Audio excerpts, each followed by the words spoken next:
이번 소식은 근로기준법 갱신 관련 내용인데요. 근로기준법이 변경되면 이를 반영한 근로계약서를 다시 작성해야 한다는 사실을 잘 알지 못하는 경우가 많습니다.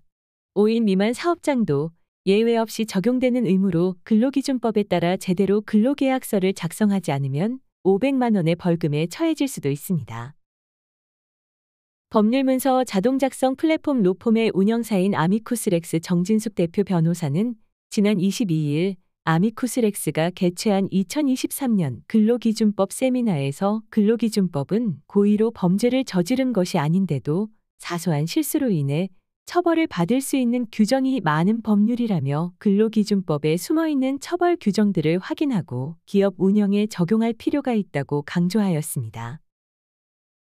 올해 최저시급은 9,620원으로 지난해 9,160원 대비 5% 인상되었습니다.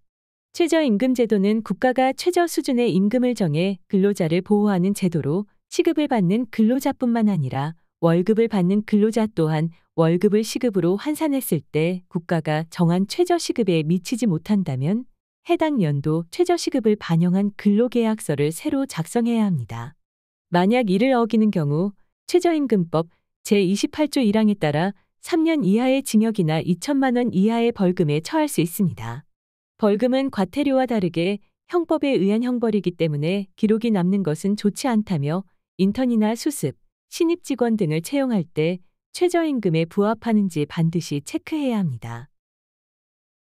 근로소득 중 비과세 혜택을 받을 수 있는 식대의 기준금액이 기존 10만 원에서 20만 원으로 상향되었습니다. 상향된 20만 원의 식대 비과세 혜택을 받기 위해서는 급여 명세서에도 식대 20만 원 부분이 명확히 명시돼야 하며 식대 상향 부분이 반영된 근로계약서를 다시 작성해야 합니다. 만약 급여 내용이 변경됐는데도 근로계약서에 변경 내용이 반영되지 않으면 과태료나 벌금에 처해질 수 있어 유의해야 합니다. 올해는 월 급여에서 공제하는 건강보험과 장기 요양보험액이 상승하였는데 건강보험은 지난해 6.99%에서 올해 7.09%로 올랐고 장기 요양보험은 지난해 12.27%에서 올해 12.81%로 증가하였습니다. 국민연금과 고용보험 비용은 변화가 없으나 건강보험과 장기 요양보험액이 상승해 올해 월급이 지난해와 동일해도 세후 실수령액에 변화가 있을 것으로 예상됩니다.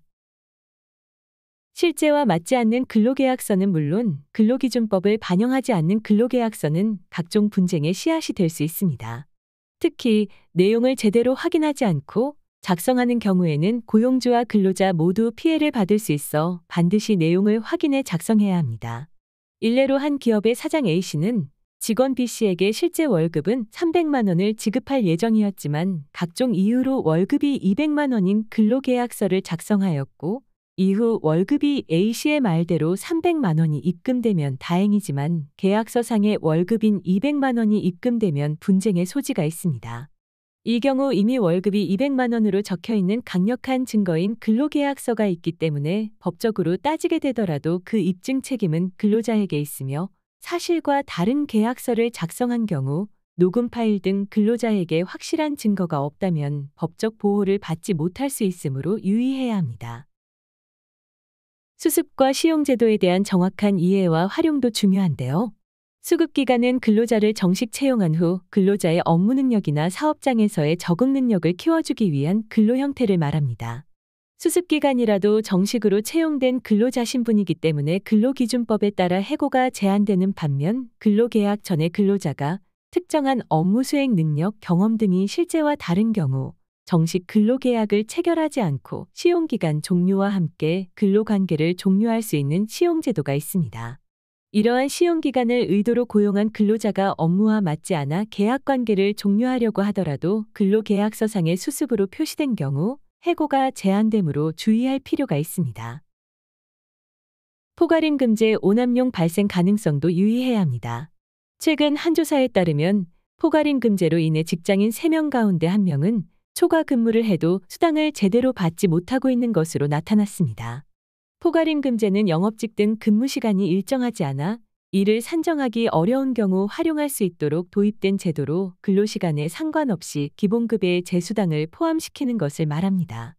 문제는 특수한 직종의 경우에만 예외적으로 허용되는 포괄임금제가 근무 시간이 일정한 일반 사무직에도 적용되고 있는 곳이 늘어나고 있다는 점입니다. 만약 사무직 등 고정적인 시간에 근무하는 직종에 대해 포괄임금제를 유효하게 운영하려면 사전에 시간 외 근로에 대해 합의를 하고 그에 대한 시간 외 수당을 지급하는 고정 OT 제도를 활용해야 합니다. 고정 OT란 미리 시간 외 수당을 지급함으로써 추가 근로에 대해 미리 계약하는 형태입니다. 단 고정 OT를 적용하더라도 주 52시간 이상 근무할 경우 근로기준법에 따라 처벌받을 수 있기에 유의하시길 바랍니다. 이상 중기이코노미 기업지원단이었습니다. 감사합니다.